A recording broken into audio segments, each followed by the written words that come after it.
Je ne sais pas si vous êtes comme moi, mais des fois, je choisis des titres de conférences un peu à la dernière, un peu sur un coup de tête comme ça, puis après, je suis pris avec. Puis là, ça, urbanisme et souplesse, j'ai envoyé ça à Hélène, puis là, après, je me suis dit, ah, pourquoi j'ai appelé ça comme ça? Ça sonne prétentieux. Peu importe, mais en même temps, c'est un exercice intéressant que de lancer un titre. Puis, ça constitue une sorte de contrainte à partir de laquelle on peut travailler par la suite. Donc, j'essaie d'aller jusqu'au bout de mon idée, malgré tout, de cette contrainte-là. Le mot clé ici étant souplesse. Hein? Et vous allez voir pourquoi j'ai envie de vous parler de ça. En fait, j'ai envie, dans ma présentation, de faire le point sur, disons, une décennie de pratiques urbanistiques qui se sont développées à Montréal comme ailleurs, dans les marges des pratiques officielles d'urbanisme qui sont davantage top-down, et donc des pratiques qui ont une échelle puis une temporalité qui sont essentiellement plus courtes, qu'on essaiera de définir un peu mieux par la suite. Mais on a utilisé divers noms pour en parler depuis donc le début des années 2010 environ, au moment où ces pratiques-là réémergeaient, si vous voulez. On a parlé d'urbanisme tactique, de placemaking, d'urbanisme DIY, transitoire, etc. Vous connaissez possiblement ce champ lexical-là sur la fabrique urbaine. Or, on en a dit évidemment beaucoup de choses aussi depuis ce temps-là. On en a souvent dans une perspective de géographie critique. On le présente beaucoup comme la tête de pont de la gentrification, hein, souvent. Puis ce qui est vrai, j'aurais tendance à dire qu'il se passe beaucoup plus de choses que ça. Il y a des potentiels qui sont plus intéressants à exploiter, mais quand même. Hein, donc, d'une part, tête de pont de la gentrification, mais pour les personnes qui ont lancé le mouvement, Garcia et Leiden et compagnie, c'est plutôt, en fait, un moyen de créer du lien social dans les villes. Alors, les avis divergent beaucoup. Et je pense que c'est intéressant d'y réfléchir maintenant, en 2024, notamment parce que l'effet de mode est un peu passé, soyons francs, là, on en a parlé beaucoup. Et on est un peu à la croisée des chemins par rapport à cette pratique-là. Puis on peut peut-être se demander, dans le contexte actuel, si on a ouvert un paradigme en des nouvelles pratiques différentes ou si c'est déjà refermé. Hein, parce que si on regarde au cours des dernières années, je pense qu'effectivement, on peut parler d'un certain nombre d'échecs de ce type de pratique-là, notamment plusieurs organismes intermédiaires, des organismes à but non lucratif à Montréal qui faisaient ce type de projet-là, ont soit disparu ou ils ont changé de modèle d'affaires parce que c'était difficile, notamment de soutenir une activité avec un modèle d'affaires basé sur la participation citoyenne, notamment. Ou ils ont un modèle d'affaires plus commercial qui peut être discutable. Je pense notamment à l'espace Louvain qui a un peu changé de forme récemment dans Antique. Il y a eu toutes sortes de récupération, instrumentalisation pour en faire souvent des sites de party aussi dans les villes. Donc, sous cette forme-là, ça n'a pas été nécessairement intéressant ou rempli les promesses qu'on avait données à ce type de démarche-là. Mais je pense qu'il y a un certain nombre de victoires aussi qu'on peut attribuer à des démarches un peu alternatives. Pensons par exemple aux piétonisations rapides pendant la pandémie. Hein, comment finalement on s'est basé sur ce type de démarche-là pour dire testons immédiatement l'usage, puis si ça fonctionne, peut-être qu'on pourra pérenniser l'action par la suite. Puis dans bien des cas, il suffisait en fait de tester le prototype dans l'espace pour se rendre compte que finalement les conflits d'usage, soit qui étaient moins importants qu'anticipés, ou ils finissent par diminuer avec le temps. Quand on pense par exemple à l'insatisfaction des commerçants sur des rues piétonnes, ce qui est toujours un sujet, c'est pas réglé, on ne se rend jamais à zéro en termes de satisfaction, mais il y a certainement une évolution des mentalités, notamment évidemment pour les commerçants, si c'est profitable pour eux d'avoir des gens qui déambulent devant chez eux, finissent par s'arrêter dans leur commerce. On voit peut-être un peu moins de frilosité aussi par rapport à l'expérimentation dans l'espace public. Alors ça, c'est quand même intéressant. Et si on veut suggérer, comme je vais le faire aujourd'hui, qu'il y a peut-être quelque chose de nouveau qui s'ouvre avec ces pratiques, en tout cas certainement dans les villes du Nord global, c'est peut-être l'idée qu'on a à travers ces pratiques-là une fabrique de la ville qui est plus souple, hein. On dit dans le Larousse de la souplesse, on dit qu'il s'agit d'une méthode, d'un règlement, d'une structure susceptible d'accepter des aménagements, des itérations. Alors, peut-être qu'on a là un urbanisme, au fond, qui est plus en phase avec ce que Zygmunt Bauman, notamment, appelle la modernité liquide, hein, c'est-à-dire un monde et une société et des villes, au fond, dans lesquelles l'appropriation de l'espace s'est considérablement complexifiée avec les années. On n'est plus dans un modèle hyper déterministe où les gens sont dans une dynamique métro-boulot-dodo, font à peu près la même chose, hein. On a des modèles de société qui sont très éclatés. Et je pense que dans ce contexte-là, c'est peut-être plus tout à fait intéressant d'aménager des espaces qui sont inflexibles, faits pour durer pour toujours, incassables, faits pour durer pour toujours. Ah, puis j'ai rien contre la durabilité, mais on a peut-être confondu des fois durabilité et permanence en réalité, hein. Donc des espaces pensés pour des fonctions éternelles et univoques qui seraient appelés automatiquement à téléguider des usages prévisibles, hein, de l'espace. Alors, c'est peut-être la part la plus intéressante de ce type de projet-là, qui est aussi peut-être en phase avec, puis j'y reviendrai, mais la conception d'Open City de Richard Sennett. Donc,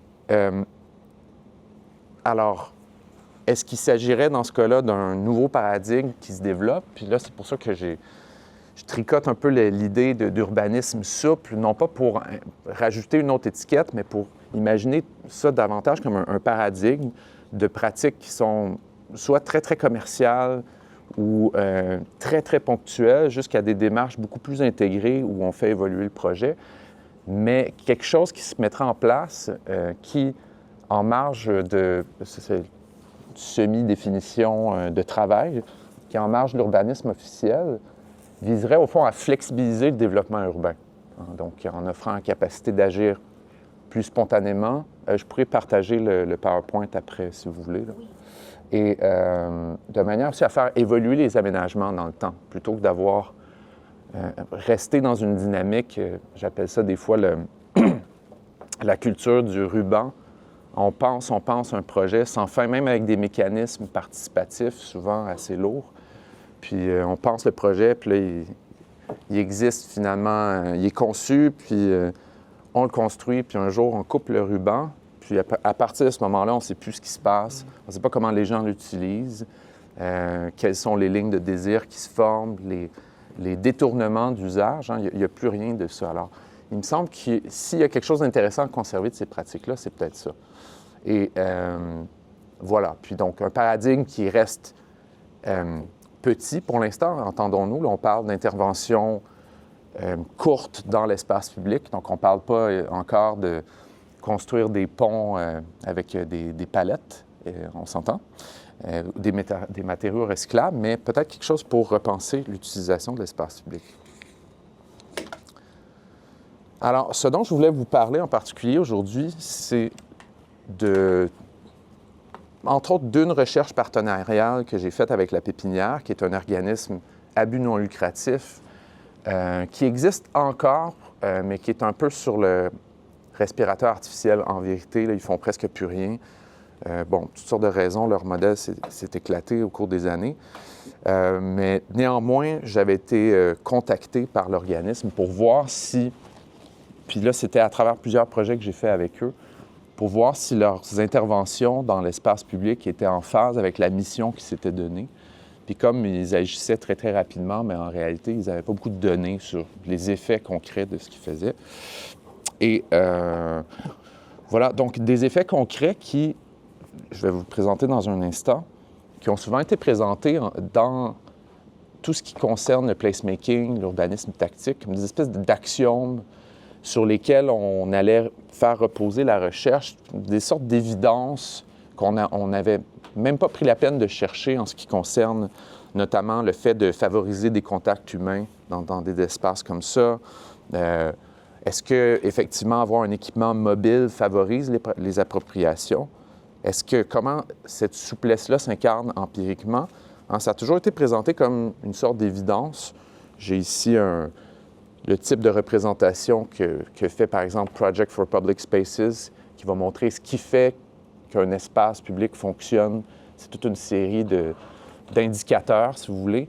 Mais souvent, c'est ça. Tout ça est pris un petit peu pour acquis. Alors moi, j'en ai choisi un certain nombre dans le cadre de cette recherche-là, puis j'essaie de voir qu'est-ce que ça veut dire vraiment dans l'espace.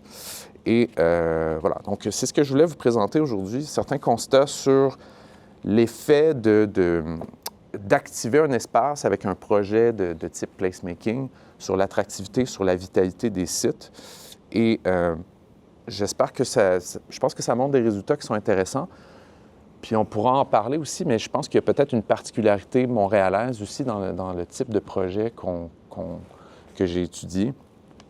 C'est des projets qui sont particulièrement en phase avec la vie des quartiers dans lesquels ils sont implantés. Donc, en ce sens-là, je pense que ça peut être un modèle intéressant pour d'autres villes. Ça va pour ça? Donc, je vais faire un peu de contexte d'abord. Je ne sais pas quel type de voyageur vous êtes, puis si vous êtes plutôt grosse valise bien ordonnée ou petit sac désordonné d'enfer. Enfin, moi, c'est une sorte de mélange des deux, mais la raison pour laquelle je vous montre ça, c'est pas pour vous parler de mes vacances, mais c'est plutôt pour faire une sorte de parallèle avec le fait que dans l'organisation de l'espace, en fait, fonctionner avec des grosses valises, c'est un petit peu comme fonctionner avec des grands projets. Puis, alors, un grand projet qui serait à gauche ici. Et je dirais que depuis une vingtaine, trentaine d'années, la fabrique urbaine, notamment disons, en contexte néolibéral, s'est axée beaucoup sur les grands projets, les grandes infrastructures, ce qui, je le répète, constitue évidemment des éléments absolument fondamentaux pour expliquer et comprendre le développement urbain. Mais il n'y a pas que ça qui compte aussi. Et j'ai l'impression que la ville peut aussi se faire par petites touches, par des interventions qui seraient plus près, notamment des citoyens et citoyennes, comme un rond-point comme ça qui permet de régler des problèmes probablement criants pour les gens qui habitent dans un secteur. Et c'est intéressant parce que donc ça serait la ville par petites touches, par petits sacs, si vous voulez, qu'on pourrait transformer plus graduellement, de manière plus incrémentale, si vous voulez, mais qui pourrait amener des résultats assez intéressants. Et on a vu apparaître comme ça dans les années 2010, je dirais, à partir de la crise économique, financière et économique de 2007-2008, mouvement Occupy, on commence à voir se multiplier ces pratiques-là d'intervention plus spontanée. Une histoire assez célèbre, notamment, c'était à Seattle, d'un citoyen qui a décidé de... Il y avait une traverse de rue qui s'était effacée au cours des années, puis lui a décidé finalement de lui-même d'acheter un kit jaune, le casque, puis d'acheter une petite machine qui fait des lignes. Il a fini par le faire la nuit, s'est fait arrêter par la police, a reçu une grosse amende en disant qu'il mettait en péril la sécurité de tout le monde. Et puis là, bon, ça fait assez scandale que finalement la ville s'est retirée en disant « ouais, il a fait un bon boulot finalement, alors c'est correct ». Mais tout ça s'inscrit dans un réflexe qu'on a fini, à mon sens, par adopter dans plusieurs villes, qui consiste à dire qu'au seuil de nos maisons, le domaine public ne nous concerne pas. On n'a pas le droit d'y intervenir. À plus forte raison, la police va nous arrêter. On ne peut pas planter des fleurs dans le bac devant chez soi pour toute une jurisprudence, des questions d'assurance. Enfin, il y a toutes les raisons au monde de ne pas intervenir. Puis je me dis, c'est quand même amusant parce que, bien, historiquement, puis si on regarde aussi justement dans les villes du Sud global, ces interventions-là citoyennes, elles ont non seulement toujours existé, mais elles existent encore, puis elles sont particulièrement importantes aujourd'hui. J'ai une étudiante au doctorat qui fait sa thèse sur des appropriations dans les quartiers précaires à Douala. Puis on se rend compte effectivement que ces interventions-là, plutôt que dans un contexte très, très difficile quand même, mais elles permettent quand même aux gens de vivre, de se brancher sur des infrastructures, de faire toutes sortes de choses qui sont intéressantes. Alors, il y a peut-être quelque chose qui est intéressant à mettre en place autour de ça. Les raisons pour lesquelles ça apparaît dans les années 2010, elles sont multiples. J'en ai noté 4, mais on pourrait probablement en compter d'autres encore. Mais il y a certainement une critique des pratiques d'aménagement institutionnalisé qui, avec le temps, se sont, un peu comme je viens de le dire, se sont mis en place, puis dans une forme d'hégémonie de la planification officielle en silo. Et donc, peut-être qu'il y a quelque chose là, de plus important, de plus flexible qui s'organise. Un des exemples, c'est les parking days. Le jeu de mots ici est assez clever, parce que on réserve pendant une journée un espace de stationnement pendant quelques heures, puis on s'installe, on fait un petit parc sur place, un peu pour contester aussi la place prise par les stationnements automobiles dans les villes, qui est hyper importante. Alors, il y a quelque chose là, qui nous fait sortir d'une approche qui s'est peut-être rigidifiée avec le temps. Il y a certainement aussi une réflexion par rapport aux legs fonctionnalistes qui, bien que commencent à presque 100 ans maintenant sur le plan idéologique, continuent à être importants dans le développement de nos villes. C'est-à-dire que entre les années 20-30 en Europe, avec la Charte d'Athènes, avec Le Corbusier, entre le moment où on imagine que la ville devrait être déconstruite en ses composantes liées, puis reconstruite autour de fonctions qui seraient clairement séparées dans l'espace, on commence à dire, on le dit même depuis les années 60, évidemment, que Jane Jacobs et compagnie, mais on dira, non, le fait de liquifier les usages dans l'espace crée des synergies, crée quelque chose de nouveau qui est intéressant aussi. Par exemple, avoir des rues déjà, et des rues commerciales avec des appartements aux étages, avec toutes sortes de choses qui se passent en même temps. Tout ça est intéressant. Puis si on regarde autour de nous, Montréal a quand même encore ce legs-là de structures monofonctionnelles. Littéralement, s'il s'agit d'une autoroute surélevée ou entravée, c'est littéralement monofonctionnel, c'est-à-dire qu'on ne peut pas y aller à pied ou en voiture, qui strie l'espace et qui ne favorise pas donc des contacts, des rencontres. Alors, un des projets ici qui a été piloté par l'arrondissement Rosemont, Petite-Patrie-Rosemont, qui est l'île des volcans, qui est un projet quand même intéressant où, finalement, au lieu d'avoir, c'est ça, des équipements hyper codifiés, terrain de jeu, etc., modules de jeu, terrain de tennis, whatever, on a fait ce lieu-là, au fond, qui est une espèce de montagne avec des branches d'arbres où les enfants peuvent jouer, s'approprier un peu différemment l'espace. On peut y circuler aussi. Donc, il y a quelque chose là où on essaie de casser ces structures-là par trop rigides. Ça, c'est un peu un de mes dadas aussi en termes de recherche, de réflexion. On vit quand même à une époque, depuis le tournant des années 2000, où on a eu conséquemment, c'est-à-dire coup sur coup, l'arrivée des téléphones intelligents à partir de 2007, c'est-à-dire vraiment intelligents. Il y en avait précédemment où on pouvait aller sur Internet, mais soyons francs, c'était pas... c'était Bluetooth et compagnie, ça ne fonctionnait pas vraiment. Mais avec l'iPhone, on a une explosion de ce type de technologie-là, puis on a tout de suite après l'explosion des médias sociaux qui fonctionnent précisément parce qu'on peut le faire en tout temps et en tout lieu sur son téléphone, et créer une situation nouvelle, d'ubiquité constante, où on est, même en ce moment, on est ici, mais simultanément ailleurs, en réalité, connecté sur des potentialités. Enfin, s'il arrive quelque chose dans votre entourage, vous allez être intercepté sur le moment même. Et je pense que ça change la teneur des espaces publics, particulièrement dans les grandes villes où on était déjà dans une sorte d'anonymat relatif, mais là, ça nous a plongé d'autant plus dans des bulles numériques. Il faut voir comment les gens se comportent dans le métro maintenant. Tout le monde est dans son univers séparé. Et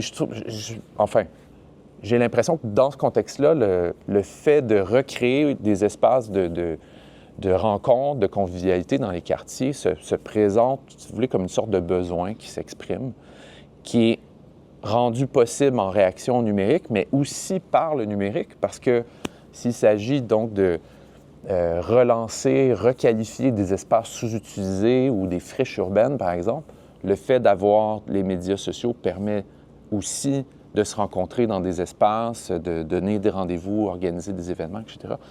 Donc, je pense qu'il y a un lien qui va dans les deux sens par rapport au numérique. Un autre point aussi, puis je vais m'arrêter là-dessus en termes de contexte, c'est Bien, c'est la question des crises climatiques. Hein. C'est-à-dire que on a un modèle on a un modèle de ville contemporaine qui est fondamentalement énergivore, si on pense à l'étalement urbain, si on pense à l'habitat. Et peut-être une obsession aussi pour le neuf, hein, sans arrêt. Donc, on développe des nouveaux quartiers, des nouveaux espaces. Alors, si on veut, donc, Sylvain Grisot parle d'urbanisme circulaire. Si on veut imaginer la ville du futur, bien, il faut peut-être penser qu'elle est...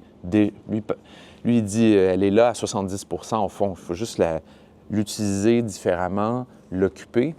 Puis peut-être penser des mobilités à une autre échelle aussi. Alors, on a quand même un modèle d'hypermobilité, un modèle social, idéal social d'hypermobilité dans lequel, finalement, dès qu'on a la chance, puis surtout si on en a les moyens, on prend la voiture pour s'évader ou on prend l'avion pour les vacances, enfin, puis on est toujours très loin.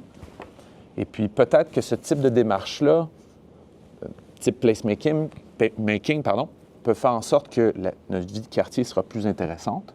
Peut-être qu'on peut donc trouver au coin de sa rue quelque chose qui va nous divertir tout un week-end, plutôt qu'avoir des espaces modernistes, génériques, comme des parcs où il se passe souvent absolument rien.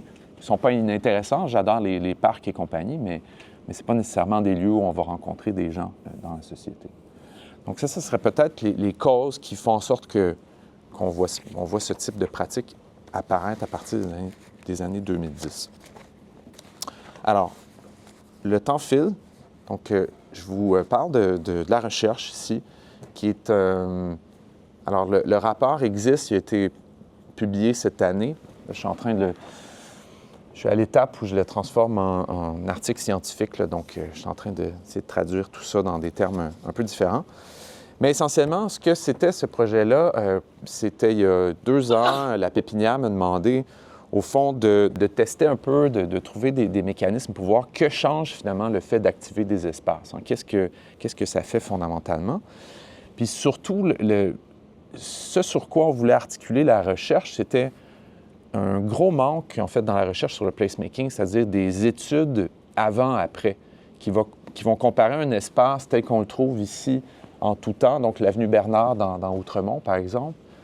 Puis, qu'est-ce qui arrive, en fait, quand on ferme cette rue-là et quand on met peinture au sol, du mobilier, hein, un carré de sable, puis on a une petite programmation culturelle, on a toutes ces activités-là.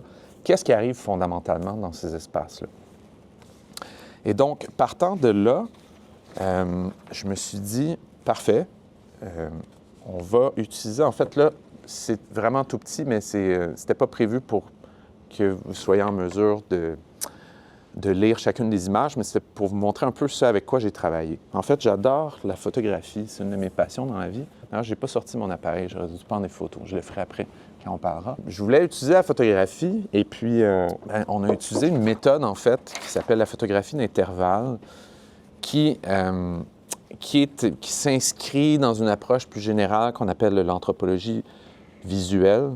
Essentiellement, la photographie d'intervalle, il s'agit de documenter un site en posant un appareil photo à un endroit fixe qui est toujours exactement le même et prendre des photos à intervalles réguliers pendant une période de temps. Donc, nous, on a fonctionné avec des périodes de 3 heures. En fait, on a 126 heures de documentation. Donc, c'est de l'observation, en fait, mais par la photographie.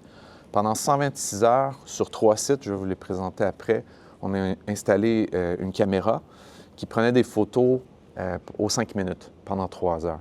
Et donc, dans différents jours de la semaine, le soir, etc.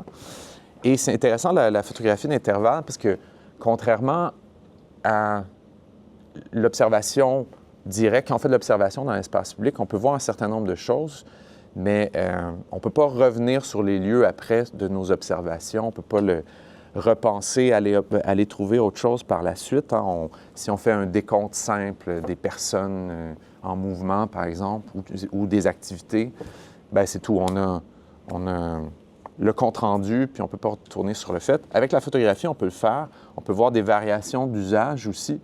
C'est comme on travaille, au fond, avec nous, ce qu'on a appelé des scènes, finalement. Et puis là, on ne le voit pas très bien, mais dans dans chacun des 3 sites qu'on a choisis, on a déterminé des boîtes d'usage. Vous voyez peut-être des petites lignes rouges qui sont ici.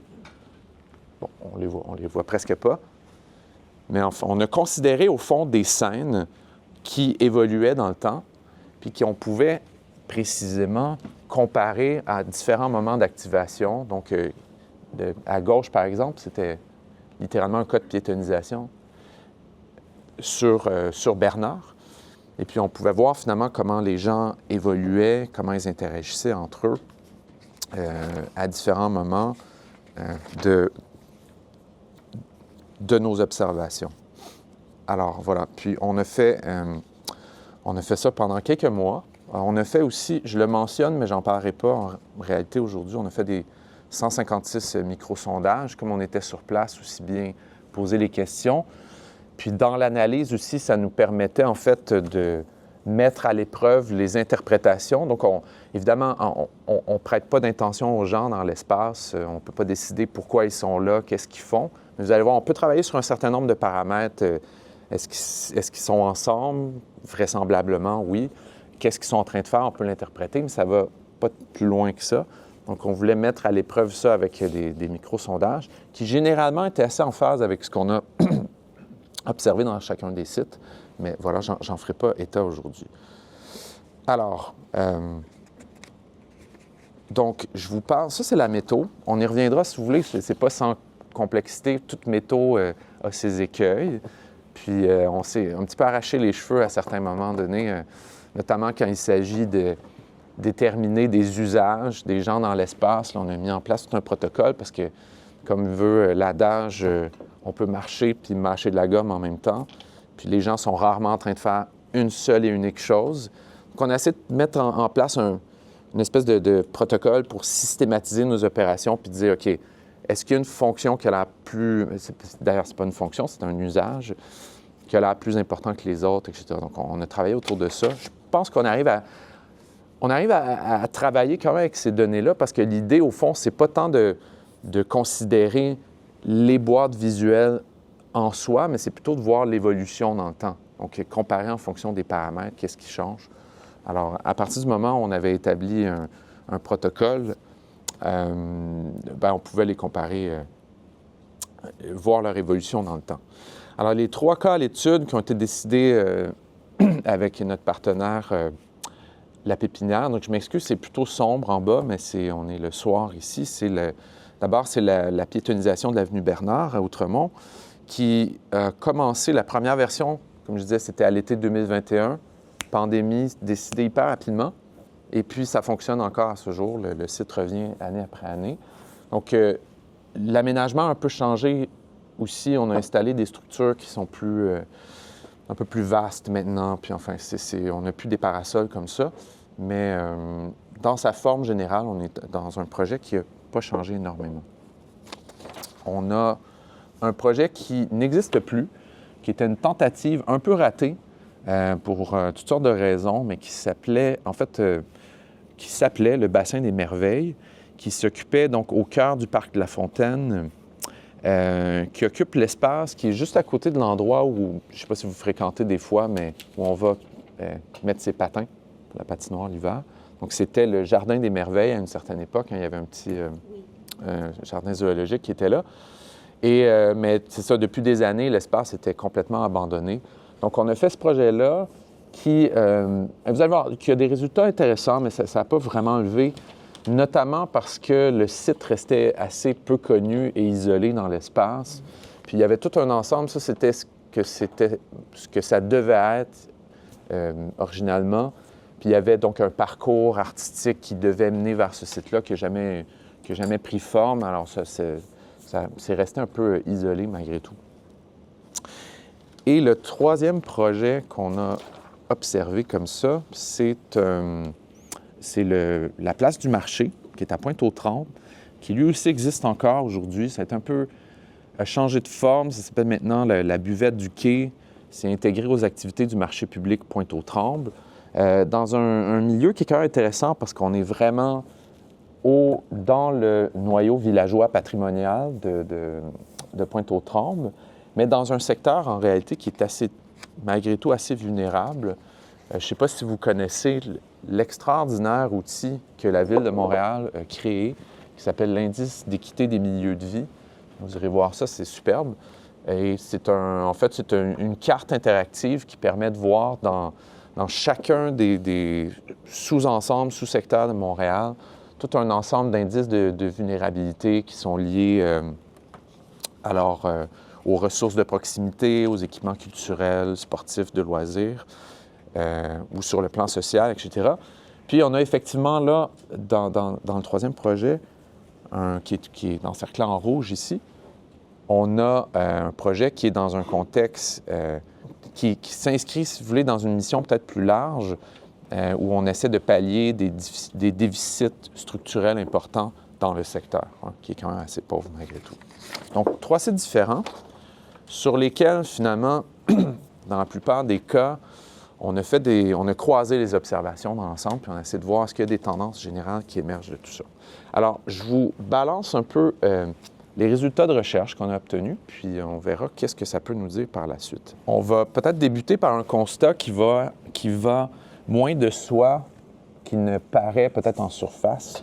C'est-à-dire qu'un des arguments justifiant l'émergence du mouvement du placemaking était l'idée qu'animer des espaces abandonnés ou sous-utilisés, ou même piétoniser des artères commerciales, allait rendre ces lieux plus attractifs pour les résidents et les visiteurs. C'est supposé aller de soi, on allait retrouver des gens. Alors, puis d'ailleurs, toutes les définitions du placemaking et compagnie vont utiliser cet argument-là. Et puis là, je peux vous dire, en ayant fait là, dans les derniers mois une revue de littérature des études de post-occupation, on a en réalité très peu de données là-dessus. C'est quand même assez intéressant. Alors, ce que nous, on a été capable de remarquer avec ça, c'est que, j'ai dit ici, l'achalandage des espaces publics qu'on a observé, évidemment, va tripler en moyenne lorsque les sites de placemaking sont activés. Donc, évidemment, là, c'est assez simple ce qu'on a fait comme travail ici. On compte le nombre de personnes dans nos scènes, puis on fait des moyennes pour les heures, puis les sites, puis ça, puis on subdivise en fonction des moments dans l'occupation. Donc, je vous parlais du bassin des merveilles où il ne se passait rien avant. Donc, il y a une image ici. Donc, on a fait des séances d'observation très plates pendant des heures où il ne se passe rien, mais on essayait puis on était plutôt à l'écart, donc on dérangeait pas l'activité, puis essayer de voir effectivement c'est quoi le nombre moyen de personnes qu'il y a dans ces sites-là. Puis on voit donc que, alors, sur 14 séances d'observation qu'on a faites dans des sites au moment où ils étaient soit pas encore activés, soit en cours d'installation, donc accessibles mais pas vraiment opérationnels, ou fermés, donc dans des moments hors d'ouverture, on avait une moyenne de 4,96 personnes qu'on pouvait retrouver dans l'image. Okay? Donc ça, c'était la moyenne d'ensemble, donc presque 5 personnes. Et alors, une fois ces sites-là sont activés, on passe de 4,9 personnes à 16,9 personnes en moyenne. Donc, beaucoup plus. Alors, ce sera un exemple ici d'une scène où, effectivement, en bas, là, on a 18 personnes. C'était en phase aussi avec le fait que 3/4 des personnes qu'on a interrogées affirmaient qu'ils savaient qu'un espace était aménagé de manière temporaire dans ces espaces-là, ce qui laisse croire qu'il y avait une réelle volonté de découvrir et de s'approprier des espaces à l'œuvre. Ces gens-là nous disaient, pour la plupart aussi, qu'ils venaient accompagnés. Donc, il y a comme un effet d'entraînement. Quand il y a la présence de personnes, il y en a de plus en plus. Évidemment, là, je ne l'ai pas noté ici, mais on a croisé toutes ces données-là avec beaucoup d'autres variables qu'on avait en main aussi, qui étaient notées. Donc, température, heure de la journée. Donc, il va sans dire que quand il fait beau et chaud, tous ces chiffres-là explosent. Mais quand même, si on regardait les courbes, malgré tout, entre sites activés et désactivés, il y avait toujours une différence, néanmoins. Est-ce que l'arrondissement ou est-ce qu'il y avait la promotion qui se faisait? Est-ce que les gens pouvaient savoir que le site était activé d'une certaine façon? Plus ou moins, ça dépend. Dans les 3 cas, là, il y a eu un échec à l'arrondissement du Plateau, certainement, parce que c'était no man's land. D'ailleurs, les gens qu'on interviewait ne savaient pas ce qui se passait vraiment là. Outremont, ça a été mieux, Mais il y a déjà une activité sociale sur le secteur. Puis Pointe-aux-Trembles un peu mieux aussi quand même. Donc, on pouvait savoir qu'il y avait des activités. Mais Pointe-aux-Trembles ils ont des marchés la fin de semaine. Alors, il y a des moments clés où il y a effectivement des gens, mais c'était plutôt d'autres moments dans la semaine où là, tout d'un coup, il y avait une buvette qui avait été créée, buvette café, et puis ça, on a vu des variations sur le plan de l'appropriation. Deuxième chose dont je voulais vous parler, c'était la taille des regroupements. Juste taille des regroupements, on a vu des transformations aussi, donc on essayait de voir combien de personnes sont ensemble, parce qu'évidemment, des comptes simples, c'est bien, mais un quai de métro avec 400 personnes, ça ne veut rien dire si les gens n'interagissent pas. Et encore là, la taille des regroupements, on a vu des grosses transformations aussi. Hein, ces tailles-là étaient plus grandes des gens, donc on a fonctionné en moyenne de personnes par groupe, une personne seule étant un groupe d'un. Puis on a vu comme ça des variations. Quand les sites ne sont pas activés, bien, les groupes, notre moyenne était à 1,55 personnes. Et quand les sites sont activés, ça monte à 1,88 personnes. Alors, le chiffre, pardon, je m'excuse, ça monte à 2,43 personnes. Okay, ce qui a l'air de... Ça veut en surface rien dire, mais ça veut dire que chaque groupe est en moyenne plus gros d'une personne. Alors, est-ce que ces gens-là se sont rencontrés par hasard sur le site? Est-ce qu'ils sont venus ensemble? Ça, on ne le sait pas, mais c'est un terreau qu'on essaie d'observer ici de potentielles rencontres que va permettre finalement ce type d'installation-là. À mon sens, c'est quand même pas rien. Puis voilà un exemple ici de variation en termes de moments de la journée. On voit qu'effectivement, donc, les sites activés qui sont en rouge, on a toujours comme ça des tailles de groupes qui sont plus importantes. Le nombre d'usages différents double aussi sur les sites activés. Alors, ce qu'on a fait ici, essentiellement, c'est qu'on ne voulait pas savoir le nombre d'usages en chiffres absolus dans chacun des sites, mais on voulait voir le nombre d'usages différents en même temps dans un espace. Ça veut dire que si il y a deux personnes, une mange puis l'autre promène son chien, bien, c'est deux usages. S'il y a deux personnes qui promènent leur chien puis une qui mange, c'est deux usages quand même, vous voyez?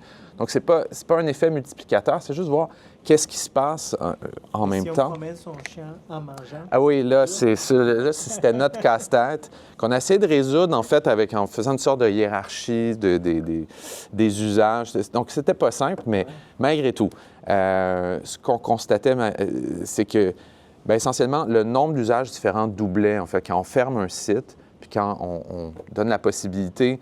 Les aménagements, d'ailleurs, provoquent souvent ça, hein, parce on peut faire plusieurs choses en même temps. Puis, justement, Project for Public Spaces parle du fait de la règle du 10+. S'il y a 10 bonnes raisons et plus d'aller dans un espace, bien, les gens iront davantage. Donc, on a été en mesure de constater ça aussi. Constater aussi qu'il y avait un usage plus social des espaces, hein, c'est-à-dire que c'était des usages qui demandait au moins deux personnes pour se réaliser, donc avoir une conversation, par exemple. Vous voyez, donc comment dire, il y a quelque chose de banal, puis il y a quelque chose, à mon sens, d'important aussi dans ces petites transformations-là qui changent peut-être la teneur des activités dans un lieu. Donc, c'est assez petit, là, mais on voit ici les différentes... on a utilisé une typologie classique d'activités sur les sites pour comparer ces données-là. Une autre chose, ça a été en tout cas, je me suis vraiment amusé à faire ça. On s'est intéressé en particulier au cas de la rue Bernard, puis vraiment au cas des piétonisations. Puis la question qu'on se posait, c'est qu'est-ce que ça change sur le mouvement dans l'espace? Hein? Est-ce que les gens bougent moins quand il y a un site qui est fermé comme ça? Et puis là, alors, on a fait un travail encore plus compliqué de compter des gens qui sont dans un espace, incluant les gens dans les voitures. Là, c'est tout un casse-tête, mais je pense que je suis arrivé à quelque chose qui est assez réaliste comme façon de compter ces personnes-là. Et on a travaillé finalement avec un ratio de nombre de personnes arrêtées par rapport au nombre de personnes en mouvement. Donc, un ratio qui serait de 1 à 1 s'il y a autant de personnes qui bougent, donc soit qui marchent ou qui sont en vélo, que de gens qui s'arrêtent dans un lieu, dans l'espace. Et là-dessus, sur cette base constante-là, Bien, on a constaté que la rue piétonne, quand elle était dans son état donc normal, qu'on voit en haut ici, le ratio était à 0,96 sur 1. Ça veut dire qu'on voit en tout temps plus de gens qui circulent que de gens qui sont arrêtés. Et de l'autre côté, quand le site est fermé, le ratio passe à 1,45 sur 1. Et donc, ça bascule, en fait. Ça veut dire qu'il y a beaucoup plus de gens, il y a la moitié plus de gens désormais qui sont arrêtés sur le lieu par rapport aux gens qui sont en mouvement. Et ce que ça dit au fond, c'est que la rue devient, on disait, la rue devient de plus en plus collante.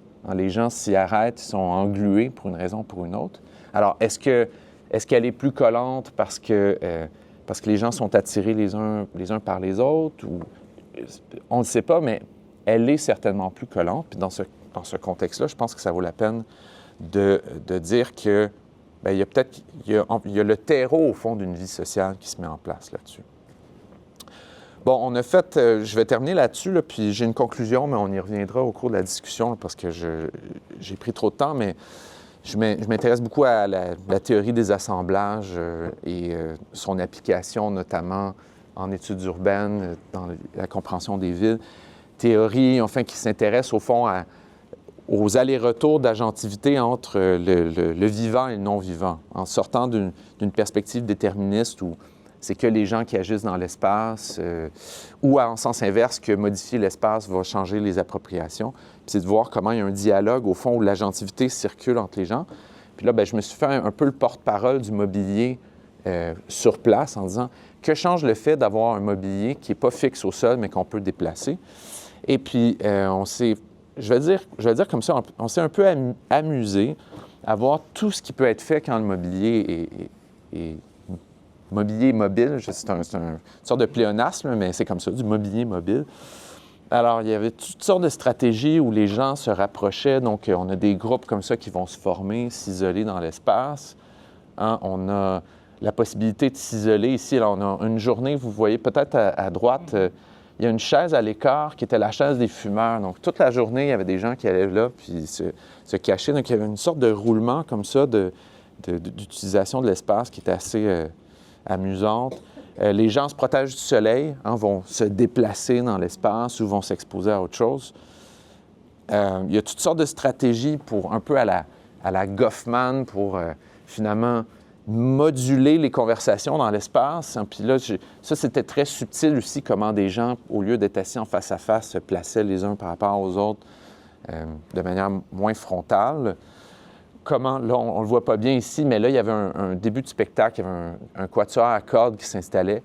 Puis en quelques minutes, il y a toute une espèce de ballet qui s'est installé où les gens se sont soit mis près de l'espace ou se sont isolés pour profiter du spectacle, mais être un peu à l'écart. Il y a des groupes de jeunes comme ça, ils sont plongés dans la pénombre, mais on a observé un soir comme ça, ça c'est à Pointe-aux-Trembles, des jeunes qui se sont installés. Puis, quand on est parti à 9 h, ils étaient encore là, puis ils avaient collé des tables. Enfin, il y a toutes sortes de stratégies à l'œuvre. Puis peut-être une dernière qui était amusante, c'est que une journée, justement, quand on venait de fermer le site du bassin des Merveilles, l'équipement était tout rangé sur le côté. Puis coup sur coup, en à peu près une demi-heure, il y a 2 groupes qui sont arrivés. Ils ont repris tout le mobilier, ils ont tout ressorti, puis ils ont refait leur propre placemaking, finalement. Vous voyez, donc il y a 2 tables qui sont installées là, ils ne sont pas du tout ensemble, mais vous voyez, ils sont juste appropriés l'espace comme ça. Donc, je trouvais que le geste était assez radical. En tout ça pour dire, donc, puis on reviendra sur les conclusions, le sens qu'on peut donner à tout ça, mais qu'il y a effectivement, c'est un outil qui est fort, ce type de démarche-là. Je pense que c'est un outil puissant qui peut créer, à mon sens, des conditions qui favorisent la convivialité. Mais comme tout outil, évidemment, il peut être utilisé en bien comme en mal, comme un couteau, par exemple. Et donc, il faut voir qu'est-ce qu'on fait, mais voilà. Donc, je reviendrai sur d'autres informations.